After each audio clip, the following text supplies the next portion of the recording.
लहरे ला ला ला की चुंदड़िया ए गोहड़िया माजा लेता काली रे बदड़िया। चलिए दोस्तों, स्वागत है आप सभी का आपके अपने परिवार मैथ्स गुरु मनीष में। दोस्तों मैं हूं एमके एक्सपर्ट और बहुत सारे बच्चे का कमेंट आया था कि सर वेक्टर वेक्टर वेक्टर अपने अंदाज में एकदम हिला दीजिए। क्या यह विचार है, हिला दें? सबसे पहले चीज तो आइए वेक्टर की शुरुआत करते हैं कि वेक्टर है क्या, यानी सदिश। आप लोग जानते होंगे, फिजिक्स में पढ़े होंगे कि सदिश वैसी राशि होता है, ठीक है, जिसमें दिशा के साथ साथ परिमाण भी होता है, ठीक है, वही आपका सदिश होता है। जिसमें दिशा भी हो और उसके साथ साथ परिमाण भी हो, वही आपका क्या कहलाता है, सदिश राशि कहलाता है। बहुत सारा नहीं बताएंगे डीपली, इसलिए नहीं बताएंगे चूंकि वक्त कम है। ऑब्जेक्टिव में जितना सवाल बनना हो, मतलब बन सके उतना जरूर आपको बता देंगे और ऐसा बताएंगे कि आपको फील ही नहीं होगा, ठीक है, जैसा कि आपने पिछले वीडियो में देखा है, ठीक ना। और जो नए हैं, नहीं देखे हैं इससे पहले देख लीजिए 2-3 को वीडियो, तब चैनल को सब्सक्राइब कीजिएगा और तभी लाइक कीजिएगा वीडियो को। पहले 2-3 को वीडियो देख लीजिए, ठीक ना, जान लगेगा कि दम है, तभी जाके वीडियो को लाइक कीजिएगा। आइए तो हम बात करते हैं वेक्टर यानी सदिश। एक मोट बात तो समझाएं आपको, मोट बात हम आपको कह रहे हैं, जैसे मान लीजिए कि ये है आपका, ये मान लीजिए कि ये है पटना के गोल घर, बुझा रहा है आपको, यह है पटना के गोल घर, ठीक है। और ये पटना के गोल घर में जो है, मान लीजिए कि हम और ऊ समझते हैं ना। मान लीजिए जो मतलब मेरे साथ कोई घूमने गई है या गया है, जो हमको सिर्फ जानता है, ये नहीं जानता कि मेरा घर किधर है। समझिएगा, एकदम ठीक से समझिएगा, एकदम वेक्टर समझ में आ जाएगा आपको, ठीक ना। हाँ, तो यहां गोल घर के पास हम खड़े हैं और हमसे पूछता है कि अच्छा बताइए कि आपका घर किन्ने है, ठीक है, पूछता है हमसे कि बताइए कि आपका घर किधर है। तो हम कहेंगे कि मेरा घर जो है ना, यहां से 10 किलोमीटर दूर है। हम कहेंगे कि मेरा घर जो है यहां से 10 किलोमीटर दूर है। अब वो 10 किलोमीटर कह दिए तो खोज लेगा हमारा घर, आप खोज लीजिएगा। आपको कह रहे हैं कि जहां आपका घर है वहां से मेरा 10 किलोमीटर दूर घर है। हम कह रहे हैं कि पटना से 10 किलोमीटर मेरा दूर घर है, खोज लीजिएगा। आए क्या कीजिएगा आप, 10 किलोमीटर उत्तर जाइएगा, 10 किलोमीटर दक्षिण जाइएगा, 10 किलोमीटर पूरा पश्चिम, पूरा हौच पौच कर दीजिएगा, नहीं मिलेगा, बुझा रहा है। लेकिन यदि हम ये कह दे कि मेरा घर पटना से 10 किलोमीटर उत्तर दिशा में है, तब आप कहिएगा ओ ये पटना है, या पटना से उत्तर दिशा, माने आपका घर एन्ने है। इसका मतलब पटना से 10 किलोमीटर एन्ने है, 10 किलोमीटर इधर है, उत्तर दिशा में है, बुझा रहा है। 10 किलोमीटर उत्तर दिशा में है, पटना से 10 किलोमीटर दिशा में। तो जैसे ही हम पहले बोले कि मेरा घर 10 किलोमीटर दूर है, तो 10 किलोमीटर दूर है, इससे पता नहीं चला कि मेरा घर कितने है। लेकिन जैसे ही उसमें हम लगा दिए कि मेरा घर 10 किलोमीटर उत्तर में है, वैसे ही समझ में आ गया कि वो इधर है, माने क्लियर हो गया कि 10 किलोमीटर उत्तर में है। तो देखिए इसमें दिशा भी क्लियर हो गया और यहां परिमाण भी मिल गया, दैट मीन्स वेक्टर। समझ में आया? दैट मीन्स वेक्टर, यानी जिसमें दिशा भी हो और परिमाण भी हो। सीधे 10 किलोमीटर कहते तो कुछ नहीं बुझाता, कितने 10 किलोमीटर जाना है, हौच पौच कर लेते, नहीं पता चलता। लेकिन जैसे ही उसमें हम कह दिए कि 10 किलोमीटर उत्तर में जाना है, तो पता चल गया आपको कितने जाना है, ठीक है। और जैसे मान लीजिए गाड़ी चलाए हैं आप लोग, ठीक ना, मोटरसाइकिल। तो जैसे गाड़ी चल रही है, तो गाड़ी की चाल 10 किलोमीटर प्रति घंटा है, गाड़ी की चाल 10 किलोमीटर प्रति घंटा है। और यदि वही उसका डायरेक्शन फिक्स कर दिया जाए कि गाड़ी की चाल उत्तर की दिशा में 10 किलोमीटर प्रति घंटा है, तो वो चाल नहीं वेग हो जाएगा, समझे। इसलिए चाल जो है अदिश राशि है, लेकिन वेग जो है क्या है, सदिश राशि है। क्योंकि वेग जो होता है किसी निश्चित दिशा में जो है गाड़ी की चाल होता है, उसको वेग कहते हैं। कोई दिशा उसका निश्चित होता है, जिसमें दिशा और परिमाण दोनों होगा सदिश, और जिसमें दिशा और परिमाण नहीं है, सॉरी, जिसमें सिर्फ परिमाण है दिशा नहीं है, वह आपका क्या होगा, अदिश। आशा करते हैं कि आपको सदिश और अदिश आसानी से समझ में आ गया होगा। तो अब आपका एक टास्क है कि फिजिक्स में यानी भौतिक जितने राशियां हैं, भौतिक राशियां हैं ना, उनमें आपको बता देना है कि कौन सदिश है और कौन अदिश है। सदिश अदिश का एक आप कॉलम तैयार कर लीजिएगा कि इधर सदिश लिख दीजिएगा, इधर अदिश लिख दीजिएगा। और ये जो हमारा व्हाट्सएप नंबर है 7631838484, इस पर आप हमको भेज दीजिएगा, ठीक ना। हम देख लेंगे कि कितने आदमी सही लिखे हैं। 7631838484, और इस पर आपको सदिश और अदिश का जो भौतिक राशियां है ना, सदिश अदिश, उसका कॉलम तैयार करके आपको भेज देना है। और एक्सरसाइज 10.1 में जो है कुछ क्वेश्चन है सदिश अदिश छांटने वाला। देखिए आपको थोड़ा सा मेहनत तो करना पड़ेगा ना बाबू, आए, इसलिए आप 10.1 का जो क्वेश्चन है आपका, उस क्वेश्चन को भी आप बनाकर उसके नीचे लिख दीजिएगा एक्सरसाइज 10.1। एक पेज में आप ऐसा करके उसका फोटो खींचकर आप हमारे व्हाट्सएप नंबर पर भेजिए। हम आपकी कॉपी चेक करना चाहते हैं, देखना चाहते हैं कितने बच्चे हमारे साथ मेहनत में लगे हुए हैं, ठीक ना। आप हमारे साथ मेहनत कीजिए ना, एकदम 50 में 50 रखल है चला, ठीक है। आइए, तो ये सदिश अदिश आपको समझ में आ गया होगा, इससे विशेष कोई बात करना है नहीं हमको। हमारा मेन मकसद है कि हम आपको सदिश अदिश का सवाल, ऑब्जेक्टिव सवाल को ऑब्जेक्टिव तरीके से बनाना कैसे है, इस पर मेन फोकस करना है। आइए शुरुआत करते हैं, अब देखते हैं उसको ठीक से। चलिए अब हम लोग समझते हैं वेक्टर को। यहां कुछ आकृति हम बनाए हैं, बस इसी के आधार पर आपको वेक्टर अभी समझा देंगे ठीक तरीके से। सबसे पहले यहां देखिए कि यहां एक बॉय खड़ा है और यहां एक गर्ल खड़ी है, ठीक है। एक बॉय है, एक गर्ल खड़ी है। ये दोनों आपस में एक दूसरे से प्यार करते हैं और प्यार का इजहार करना चाहते हैं, ठीक है। ये दोनों एक दूसरे से प्यार करते हैं और प्यार का इजहार करना चाहते हैं। लड़का बड़ी हठीला है, कहता है नहीं तुम मेरे पास आओ, लड़की कहती है नहीं तुम मेरे पास आओ। समझ में आ रहा है बात? लड़का कहता है कि नहीं तुम मेरे पास आओ, लड़की कहती है नहीं तुम मेरे पास आओ। लड़का बहुत जिद्दी है, कहता नहीं तुमको ही आना पड़ेगा, ठीक ना। देख लीजिए लड़की भी उतना ही जिद्दी थी, लड़की बोली कि नहीं तुम ही को आना पड़ेगा, हम तो नहीं जाएंगे। लड़का बात देखा बड़ी मुश्किल से तेरे को मिला है, वो भाग जाएगी, चलो रे बेटा जल्दी भाग, ठीक है। लड़का दौड़े दौड़े जाता है किसके तरफ? लड़की के तरफ, ठीक है। लड़का दौड़े दौड़े जाता है किसके तरफ? लड़की के तरफ।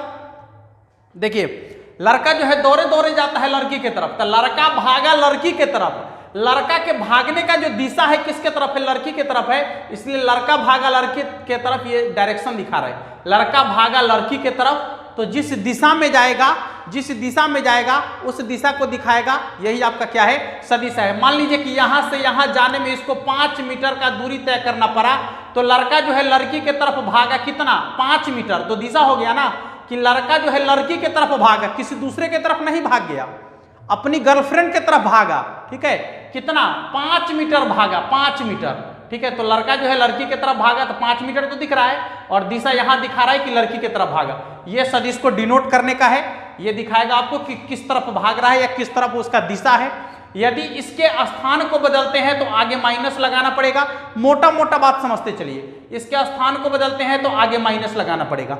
अब समझिएगा सदिश एक और चीज होता है कि यदि कोई व्यक्ति बहुत दूर ऐसे घूम घूम के तय किया है, ठीक ना। जैसे मान लीजिए कि एक आदमी जो है यहां से चलना शुरू किया, देखिए यहां से चलना शुरू किया तो गया अपन नानी के घरे, और नानी के घरे से फिर ससुराल गया, ठीक है। समझिए ठीक से, यहां से गया अपना नानी के घर, और नानी के घर से फिर गया ससुराल, तो उसके बीच जो ऐसे घूम के तय किया हुआ दूरी है, यही इसका सीधा सीधा दूरी है, ठीक ना। और ये जो है इसका विस्थापन है। अब विस्थापन एक सदिश राशि है। विस्थापन का मतलब हुआ क्या कि जितना दूरी तय किया उसका सबसे कम दूरी जो होगा, जहां से सबसे न्यूनतम दूरी पड़ेगा, ठीक है, जहां सबसे न्यूनतम दूरी पड़ेगा, शॉर्ट रास्ता समझते हैं, शॉर्ट रास्ता जो सबसे शॉर्ट दूरी है वही कहलाता है सदिश का योगफल, ठीक है। यदि कोई त्रिभुज के आकार में, यदि मान लीजिए कि यहां से यहां गया, फिर यहां से यहां गया, तो उसके द्वारा जो सदिश के रूप में टोटल तय की गई दूरी होगी वह सी से ए के बराबर होगी, यानी सबसे कम दूरी। तो यदि आपसे पूछा जाए, देखिएगा कि सी वेक्टर, देखिए कैसे कैसे जाए, सी से बी पर गया तो क्या हो जाएगा? सी से बी पर गया है तो C B vector plus B से ए पर गया है तो क्या हो जाएगा? बी ए वेक्टर, और इसके बराबर में क्या हो जाएगा आपका? सी ए वेक्टर। इसके बराबर में क्या हो जाएगा? सी ए वेक्टर, ठीक ना। यदि आप इसके स्थान को बदलते हैं तो यहां माइनस लग जाएगा, इसको बदलेंगे तो यहाँ माइनस लग जाएगा, जो आपको पहले ही बता दिए हैं। ठीक है, तो इसको बोलते हैं त्रिभुज के योगफल नियम। जो सबसे न्यूनतम दूरी होगा, जो सबसे सीधी दूरी होगा, वही सदिश के योगफल का मान देगा। सदिश के योगफल का मान वही देगा। आप टेढ़ मेढ़ कितनों चल लीजिए, कोई फर्क नहीं पड़ता है। जो सबसे सीधी दूरी होगा वही उसका योगफल का मान कहलाएगा। अब यहाँ चतुर्भुज एक बना दिए हैं। ठीक है, यहाँ एक चतुर्भुज हम बना दिए हैं, जिसमें आप लोगों को एक फार्मूला यहाँ पर बनाना है। जैसे हम यहाँ लिख देते हैं BD वेक्टर बराबर क्या होगा, आपको बता देना है। ये आकृति को देखकर BD वेक्टर का मान आपको बता देना है। ठीक है, इस आकृति के आधार पर BD वेक्टर का मान निकाल देना है। अब आइए मूल रूप से हम लोग यहाँ आ जाते हैं, जो आपके सदिश को दिखाता है। आप देखे होंगे कि सदिश में जैसे लिखा हुआ रहता है A वेक्टर बराबर I cap plus 2J cap plus 3K cap, ऐसा देखे है ना, ऐसा लिखा हुआ रहता है। अब समझ लीजिए ये क्या है।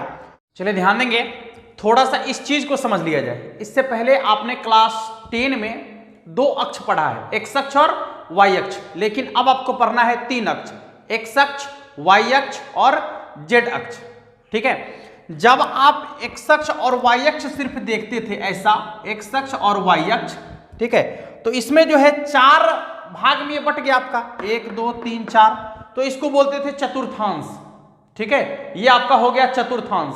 लेकिन जब आपका 3 अक्ष होगा, यानी एक्स अक्ष, वाई अक्ष और जेड अक्ष, तो इसके जो भाग बनेंगे, ठीक है, कितने भाग बनेंगे, जैसे यहां 4 भाग हुए तो इसको बोलेंगे, इसके प्रत्येक भाग को चतुर्थांश बोलते हैं।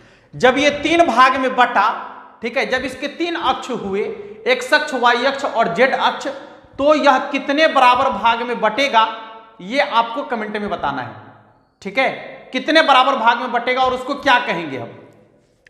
चलिए आप लोग कमेंट बॉक्स में जरूर बताइएगा इसको, और यदि नहीं आपसे होगा तो फिर हम अगले वीडियो में जरूर आपको बताएंगे। थोड़ा सा समझने का प्रयास कीजिएगा, बेसिक चीज हम आपको समझा रहे हैं। देखिए, तो ये हो गया आपका एक्स अक्ष, ये वाई अक्ष और जेड अक्ष। जैसे हम लोग उसमें पढ़े थे, ये मूल बिंदु होता है बीच में, इसका निर्देशांक 0 0 0, 2 था तो 0 0, यहाँ पर एक्स अक्ष, वाई अक्ष, जेड अक्ष है तो 0 0 0। ठीक है, जब एक्स अक्ष में चलेंगे तो एक्स का मान कुछ होगा, वाई और जेड का मान कुछ भी नहीं होगा। तो जब एक्स अक्ष की बात करेगा तो उस समय एक्स का मान a मान लीजिए होगा, और वाई जेड का मान कुछ भी नहीं होगा। जब वाई अक्ष पर चलेंगे, यानी वाई का यदि आपसे नियामक पूछेगा तो वाई का मान कुछ होगा, एक्स का और जेड का मान कुछ भी नहीं होगा। जब हम जेड अक्ष पर चलेंगे तो एक्स वाई का मान कुछ नहीं होगा और जेड का मान कुछ होगा। ठीक है, इस तरीके से। अब ध्यान दीजिएगा कि चूंकि हम पढ़ रहे हैं सदिश, ठीक है, तो इसमें दिशा का दिखाना बहुत जरूरी है। तो आप एक चीज इमेजिन कीजिएगा, पहले इस चीज को समझ लीजिए कि यदि आप एक्स अक्ष के दिशा में चलते हैं, एक्स अक्ष के दिशा में यदि एक मात्रक गए हैं, एक मात्रक, तो एक्स अक्ष के दिशा में यदि आप चलिएगा तो उसको एक मात्रक जब चलिएगा तो उसको बोलेंगे आई कैप, यानी एक्स अक्ष के दिशा में जो मात्रक सदिश होगा वह आपका आई कैप कहलाएगा। क्या कहलाएगा? आई कैप। यदि 2 मात्रक चलिएगा तो 2 आई कैप, 3 मात्रक चलिएगा तो 3 आई कैप, 4 मात्रक चलिएगा तो 4 आई कैप, 5 मात्रक चलिएगा तो 5 आई कैप। समझ में आ रहा है? हाँ, तो जब किसी, जैसे देखिए यहां पर लिखा हुआ आई कैप, इसका यह मतलब है कि सदिश जो है एक्स अक्ष के दिशा में एक मात्रक की दूरी पर है। ठीक है, और इसके बाद यदि आपको जे कैप देखना है तो जे कैप जो होता है वाई अक्ष की दिशा में मात्रक सदिश होता है। वाई अक्ष की दिशा में मात्रक सदिश जो होता है वो जे कैप होता है। फिर उसी प्रकार से यदि वाई अक्ष की दिशा में एक मात्रक चलिएगा तो जे कैप, 2 मात्रक चलिएगा तो 2 जे कैप, 3 मात्रक चलिएगा तो 3 जे कैप, 4 मात्रक चलिएगा तो 4 जे कैप। ठीक उसी प्रकार से यदि आप जेड अक्ष की दिशा में चलते हैं तो उसको के कैप से डिनोट करेंगे। एक मात्रक चलेंगे तो 1 के कैप, 2 के कैप, 3 के कैप, 4 के कैप, ऐसे ही ऊपर की ओर बढ़ते जाएंगे। तो अब आप एक चीज इमेजिन कीजिए कि आप अपने घर के कोना में देखिएगा, कोना में, ठीक है, ये नहीं दिख रहा आपके घर के कोना जैसा, ये ऊपर वाला दीवार है, ये इधर वाला दीवार है और ये उधर वाला दीवार है। ठीक है, आप अपने घर के कोना में देखिएगा तो आपको ये तीनों अक्ष दिखाई देगा आसानी से। सभी आदमी जाइए अपने घर के कोना में और कोना में जाकर देखिए 3 अक्ष आपको दिखाई देगा, एक ऊपर से नीचे की ओर। हम थोड़ा सा आपको दिखाने का प्रयास करते हैं, देखिएगा। देखिए सभी लोगों को दिख रहा होगा, ये जो आपको सीधा दिख रहा है ये ऊपर, ये आपका जेड अक्ष है। ये जो आपको ऐसे दिख रहा है इधर की ओर, ये दिख रहा है, ये वाला देखिए, ये आपका एक्स अक्ष होगा। और ये जो आपको इधर दिख रहा है इधर, ये वाला, ये आपका क्या होगा, वाई अक्ष होगा। आप आसानी से देखिए, और देखिए अच्छा से, और आपको अच्छा समझ में आएगा। देखिए ये जो ऊपर में है ये आपका जेड अक्ष है, ये जो आपका इधर जा रहा है एक्स अक्ष है, और ये जो उधर जा रहा है वो क्या है, आपका वाई अक्ष है।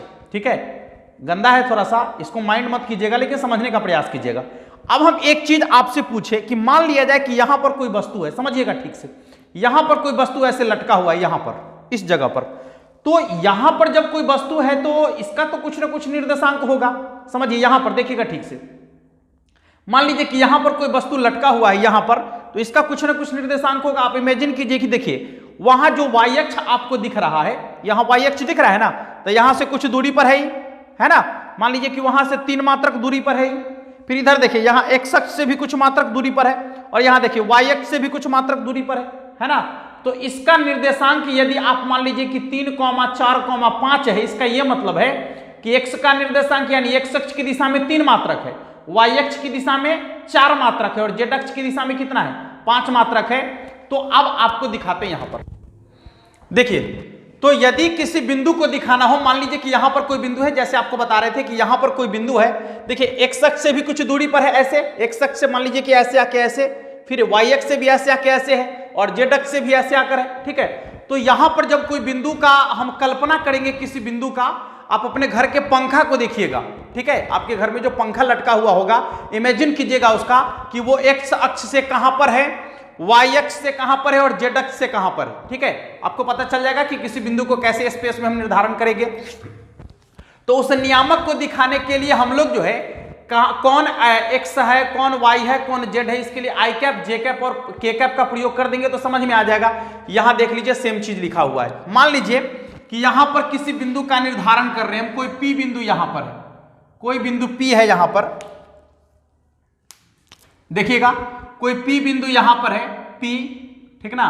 तो यहां जो पी बिंदु होगा, मान लीजिए कि जेड अक्ष से भी कुछ दूरी पर है, देख लीजिए यहां देखिए वाई अक्ष से भी कुछ दूरी पर होगा, और यहां एक्स अक्ष से भी, चूंकि ये पॉइंट आपको यहां समतल में दिखाया जा रहा है, वस्तुतः ये पॉइंट है यहां, तो ये एक्स अक्ष से भी कुछ दूरी पर होगा ना। तो इसका जो नियामक मान लीजिए कि 2, 3, 4 हो, मान लीजिए, तो यहां पर जो आप वेक्टर लिखेंगे, वेक्टर लिखने के लिए बस एकदम मूल बिंदु से उसकी सीधी दूरी हमको चाहिए ना। तो ये हो जाएगा आपका ओपी वेक्टर बराबर 2i cap plus 3j cap plus 4k cap. ठीक है, देख लीजिए अब हम ओपी वेक्टर क्यों लिखे, क्योंकि देखिए यहां पर हम 2 डायमेंशनल में आपको आसानी से समझा देते हैं। मान लीजिए कि यहां पर कोई बिंदु है, तो देखिए ये वाई अक्ष से कुछ दूरी पर है और जेड अक्ष से भी कुछ दूरी पर है ना। यहां देख लीजिएगा, देखिए ये वाई अक्ष से भी कुछ दूरी पर है और जेड अक्ष से भी कुछ दूरी पर है।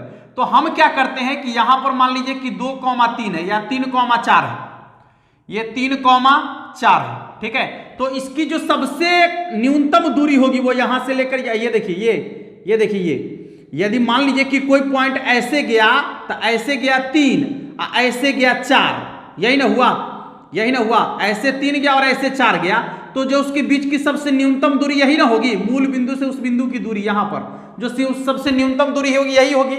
और जब हम इसको निकालेंगे तो यही ना आपका सदिश कहलाता है, जो मूल बिंदु से सबसे न्यूनतम दूरी आपको दिख रहा है, यह सदिश कहलाता है।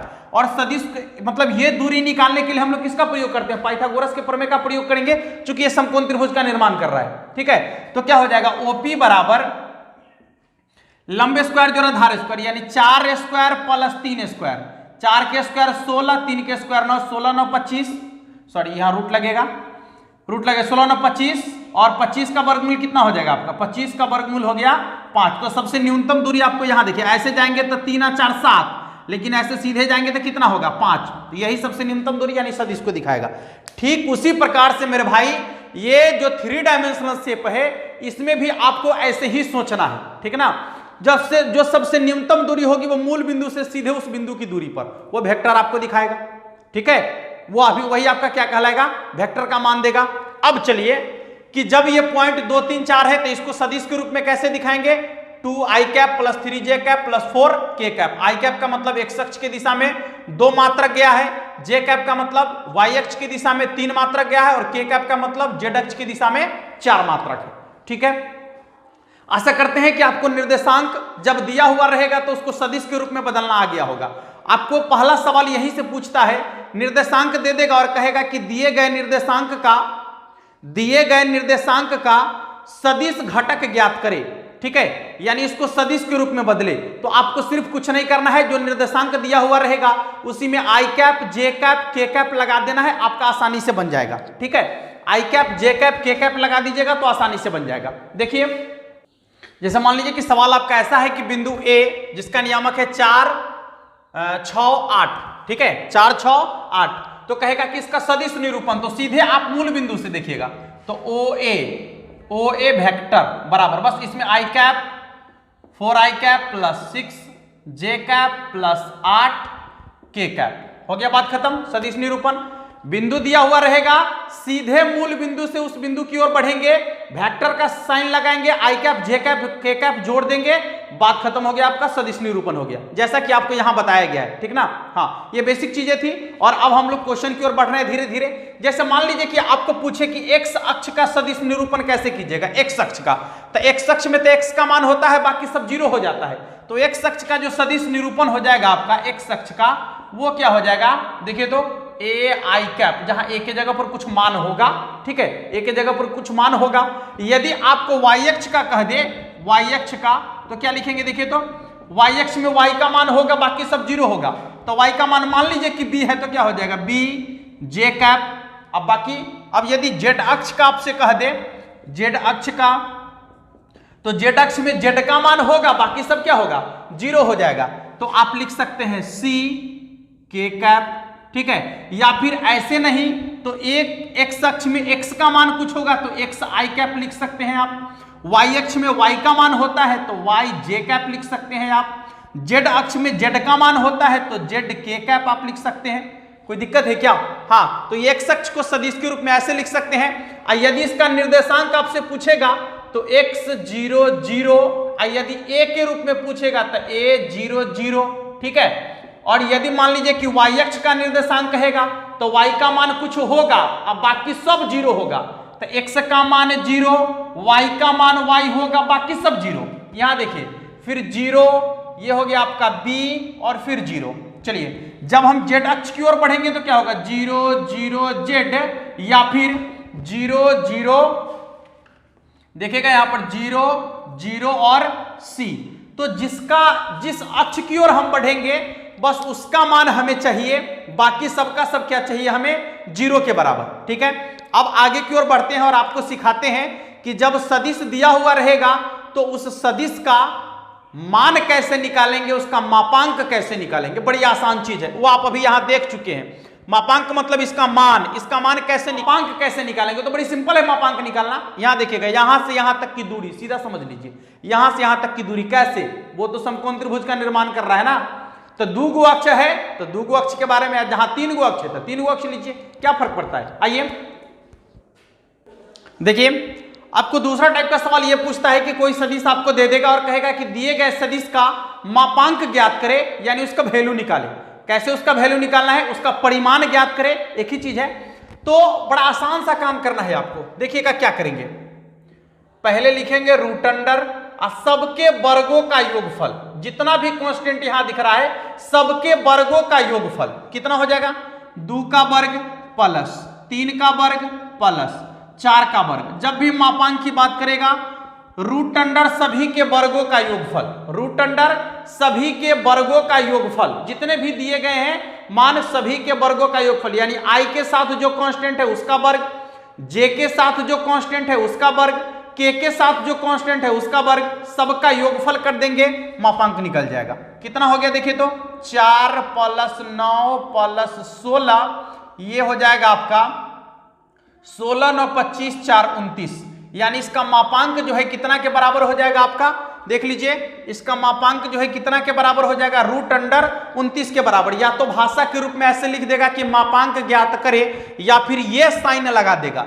जैसे ही ये साइन लगाएगा तो आपको समझ जाना है कि इसका मापांक निकालना है, ठीक है, आसानी से निकल जाएगा।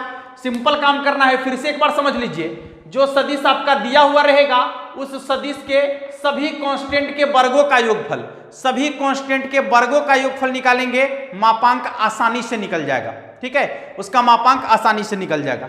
अब देखिएगा, एक सवाल आप लोग के लिए यहां पर है, इसका आंसर जरूर आप लोग बनाइएगा।